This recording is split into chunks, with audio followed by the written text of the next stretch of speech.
और अब बात करते हैं इजराइल की सेना के एक और फ्रंट की, वो वेस्ट बैंक। यहां भी हमास के लड़ाके इजराइल के सिरदर्द बने हुए हैं। इसी को देखते हुए इजराइल ने वेस्ट बैंक में भी ऑपरेशन तेज कर दिया है। वेस्ट बैंक में आईडीएफ ने घेराबंदी बढ़ा दी है। आईडीएफ ने घरों की तलाशी तेज कर दी है। कई इलाकों से सैकड़ों लोग गिरफ्तार किए गए हैं। हमास के लड़ाकों की धरपकड़ में तेजी कर दी गई है। इस दौरान इजराइल के सर्च ऑपरेशन का विरोध भी किया जा रहा है। हालात ऐसे हैं कि हजारों लोग अपने घर में रहने के लिए मजबूर हैं।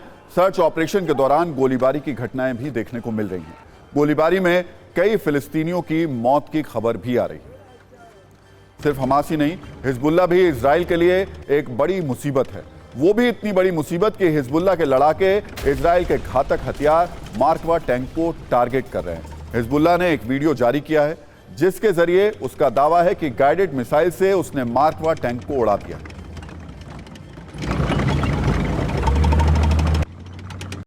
Car garage network great, claim cover great, price wait वाह, प्राइस भी great. Tata AIG car insurance, trusted नाम, फैंटास्टिक नाम।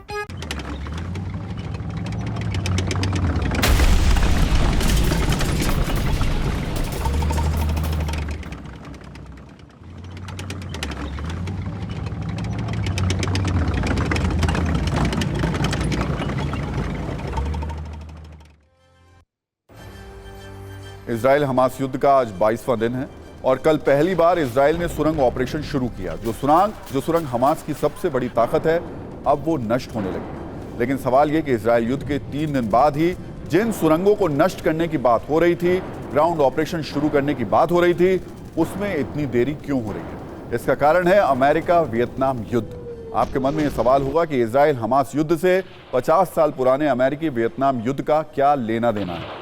दरअसल गाजा में हमास की सबसे बड़ी ताकत है 1300 से ज्यादा वो सुरंग जिनकी लंबाई चौड़ाई 500 किलोमीटर से ज्यादा है। गाजा पट्टी की वियतनाम के साथ तुलना हो रही है, जहां अमेरिका ने 20 साल तक युद्ध लड़ा लेकिन जीत हासिल नहीं कर सका और उसे वापस लौटना पड़ा। वियतनाम में भी सुरंगों का एक बड़ा नेटवर्क था जिससे अमेरिकी सेना पार नहीं पा सकी। हमास ने गाजा पट्टी में भी सुरंगों का एक ऐसा ही जाल बिछाया हुआ है जिससे इजराइल की सेना को परेशानी हो रही है। इस बात का डर है कि जैसे ही अमेरिका उस वक्त फंसा था, कहीं इजराइल भी इस वक्त ना फंस जाए। इसलिए अमेरिका ने इजराइल को गाजा में ग्राउंड ऑपरेशन ना करने की सलाह दी है। अमेरिका के अनुभव से सीखते हुए इजराइल ने ग्राउंड ऑपरेशन को कुछ दिनों के लिए टाल दिया है। पहले एक छोटी सी रील देखते हैं और समझते हैं कि वियतनाम में क्या हुआ था जिससे इजराइल ने एक बड़ी सीख ली। इसके बाद आपको वियतनाम और गाजा में कुछ समानताएं भी बताएंगे। वियतनाम युद्ध में गुरिल्ला वॉरफेयर की वजह से अमेरिकी सैनिकों को काफी नुकसान उठाना पड़ा था, लेकिन अमेरिका ने इराक युद्ध में इससे सबक सीखा और अब अपने अनुभवों के साथ वो इजराइल युद्ध में आईडीएफ के साथ ग्राउंड पर मौजूद है ताकि गाजा के टनल वॉरफेयर में हमास का सफाया करते समय आईडीएफ के सैनिक कम से कम नुकसान के तहत अपने टारगेट को अचीव कर सके। टारगेट 2 हैं, टनल में घुसकर हमास का सफाया और बंधकों की रिहाई। और उसके लिए अमेरिका के टॉप जनरल और आईडीएफ के टॉप ऑफिसर मिलकर एक खास रणनीति के तहत अपने ग्राउंड एक्शन को अंजाम दे रहे हैं। इजराइल ग्राउंड ऑपरेशन स्टार्ट करेगा, हताहत मच जाएगी। तो वो ये सब देखिए, मुद्दा है मलबा इकट्ठा कर देना, नॉर्थ गाजा को बिल्कुल मिटा देना, और बाकी सब ड्रामा है, बाकी फसाड है। हम जैसे लोगों को, आप जैसे लोगों को, दुनिया को परसेप्शन मैनेजमेंट में बिजी रखेगा। मुद्दा है किसी तरह इजराइल जो है, जो कर रहा है वो करता जाए। गाजा में जितनी बिल्डिंग्स हैं, जितने जो भी कंस्ट्रक्शन एरिया, सब धीरे धीरे मलबा बन जाए, फिर अपने आप हमास खत्म कर दें। तो देखिए, ये एक बड़ी चुनौती है और खास तौर से इसी चुनौती से निपटने के लिए कहा जा रहा है कि कल जो अंडरग्राउंड हमले किए गए थे वो अमेरिका के कहने पर ही इजराइल ने किए थे। इजराइल और अमेरिका ने अब कुछ सॉलिड रणनीति बनाई है। क्या है वो रणनीति, वो भी आपको बताएं। उससे पहले आप गाजा और वियतनाम के सुरंगों की समानता पर सत्ता की एक छोटी सी कुंजी देखिए और इसको बहुत ध्यान से समझिए। वियतनाम के लड़ाकों ने बड़े पैमाने पर सुरंग बनाई थी। गाजा में भी हमास 2007 से ही सुरंगों का निर्माण कर रहा है। दावा किया जाता है कि वियतनाम में कई 100 किलोमीटर का सुरंग का नेटवर्क था।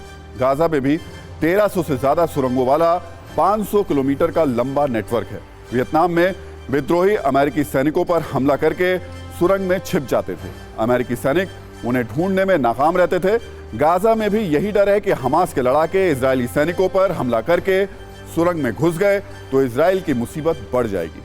वियतनाम में विद्रोही अमेरिकी सैनिक पर हमला करते थे, सुरंग के रास्ते दूसरी जगह पहुंच जाते थे, अमेरिकी सैनिक उन्हें पहचान नहीं पाते थे। गाजा में सुरंग का ऐसा नेटवर्क है कि हमला करके एक जगह से दूसरी जगह जाया जा सकता है। इजराइल ऐसी स्थिति का सामना नहीं करना चाहता है। वियतनाम की सुरंग में गुरिल्ला वॉर की ट्रेनिंग होती थी और हथियार रखे जाते थे। हमास भी सुरंगों का इस्तेमाल भी गोला और बारूद रखने के लिए ही करता है। वियतनाम में अमेरिकी हेलीकॉप्टर और एयरक्राफ्ट से सुरंगों की निगरानी नहीं हो पाती थी। ऐसी ही कुछ स्थिति गाजा में भी बन सकती है। तो यही तनाव, यही इस वक्त जो चिंता है वो इजराइल और अमेरिका के बीच बनी हुई है कि आखिर कैसे इस पूरे के पूरे नेटवर्क को तोड़ा जाए।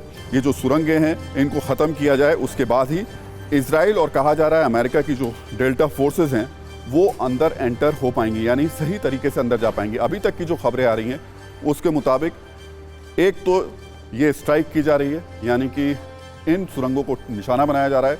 दूसरा जो स्पेशल फोर्सेस हैं वो जाती हैं और जो ऑपरेशन करती हैं उसके बाद फिर वापस वो लौट करके इजराइल में आ रही हैं। हालांकि जो पुरानी सबक कहा जा रहा है वियतनाम वाला, इसी से सीख लेते हुए इजराइल ने नई रणनीति बनाई है। पहली रणनीति गाजा में बंकर बस्टर बम का इस्तेमाल होगा, जिसका ट्रेलर कल दिखा भी था। हमने आपको सत्ता की पहली कुंजी में पूरी खबर समझाई भी थी। दूसरी रणनीति सुरंग को लॉक करने के लिए स्पॉन्ज बम का इस्तेमाल करना है। इससे सुरंग के रास्तों को बंद कर दिया जाएगा और हमास के लड़ाकों को घेर कर मारा जाएगा। तीसरी रणनीति ऐसे अस्पताल और स्कूल जिन्हें हमास चोरी छिपे अपने कमांड सेंटर के रूप में इस्तेमाल करता है, उसे एयर स्ट्राइक से तबाह कर दिया जाएगा। चौथी रणनीति हमास के टॉप कमांडर्स को टारगेट करके मारना है। अब तक हमास के 25 से ज्यादा टॉप कमांडर्स मारे जा चुके हैं। पांचवी रणनीति गाजा में हमास की सप्लाई चेन को काट देना है। ईंधन और फ्यूल की सप्लाई को पूरी तरीके से रोकना है।